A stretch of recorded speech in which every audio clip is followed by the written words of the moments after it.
Hello everyone, welcome to my channel Shilpa's daily life. তো কেমন আছো তোমরা সবাই? আশা করছি তোমরা সবাই খুব ভালো আছো, আর আমিও কিন্তু ভীষণই ভালো আছি। সকালবেলা উঠে দেখো ফ্রেশ হয়ে একবারে চলে এসেছি রান্নাঘরে। এখানে আমি বাপি মায়ের জন্য চাটা বানিয়ে নিয়েছি, আর অন্যদিকে দেখো এখানে আমি একটু নিয়ে নিয়েছি মুড়ি। বাপি মাকে তো দুধ চা বানিয়ে দিয়েছি, কিন্তু আমি আজকে ভাবছি একটু লিকার চা খাবো, যেহেতু ঠান্ডা লেগেছে। আদা দিয়ে লিকার চা খেলে বেশ ভালো লাগে, সেই জন্য এখানে আমি লিকার চা নিজের জন্য বানিয়ে নিচ্ছি। তো চলো এটা খেয়ে নিই, তারপরে বাকি কাজকর্মগুলো হবে।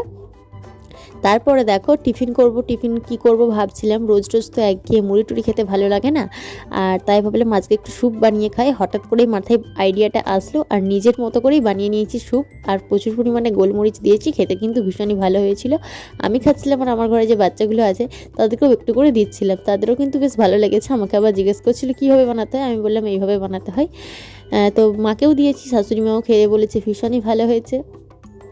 তো যাই হোক, আমি একটু পেঁপে দিয়েছিলাম, টমেটো কুচি, একটু রসুন কুচি, পেঁয়াজ কুচি, কাঁচা লঙ্কা, তারপরে একটা ডিম দিয়ে বানিয়েছিলাম। আর কেটার একটু তো কর্নফ্লাওয়ারগুলো জল দিতেই লাগে, বেশ ভালো হয়েছিল। আর যতটা দেখতে পাচ্ছ এটা বানিয়েছি, আর একটু বেশি পরিমাণে বানিয়েছিলাম, শাশুড়ি মার জন্য রেখেছিলাম। আমার কিন্তু ভীষণ খেতে ভালো লেগেছে, আবারও একদিন বানিয়ে খাবো। তো চলো এবার রান্নাবান্নাটা করে নিই। না তো আমার কমপ্লিট হয়ে গেছে, কিন্তু তোমাদের সাথে সেটা শেয়ার করা হয়নি। এখন একবারে স্নান টান করে ফ্রেশ হয়ে নিয়েছি, আর পুজো টুজোও দিয়ে নিয়েছি। ভাবলাম তাহলে এখন লাঞ্চ করব, তোমাদের সাথে শেয়ার করেই ফেলি কী কী আজকে রান্না হয়েছে। তো দেখো আমি উনুনের রান্নাঘরে রান্না করি, তারপরে কিন্তু গ্যাসের রান্নাঘরে আমি এটা এনে রেখে দিই।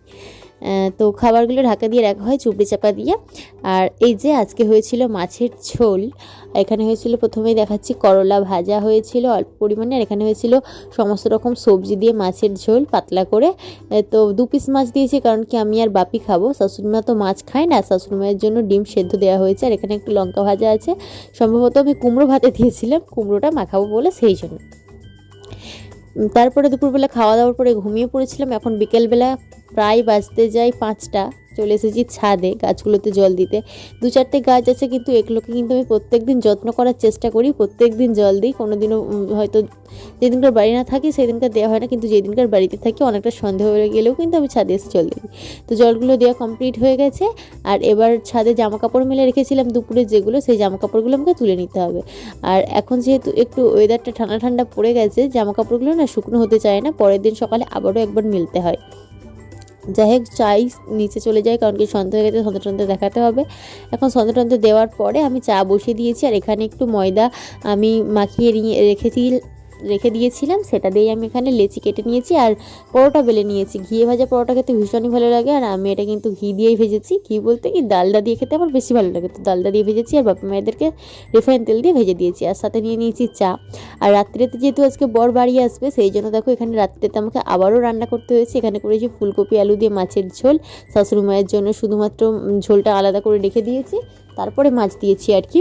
আর এখানে পটল ভাজা করে নিয়েছি, আর একটু কুঁদরি ভাজা করে নিয়েছি। তো এই হচ্ছে আমাদের রাত্রির খাওয়া দাওয়া। বাপির জন্য হয়েছে রুটি। চলো আজকের মতো ভিডিওটা আমি এখানেই শেষ করলাম। কেমন লাগলো অবশ্যই কমেন্ট করে জানিও।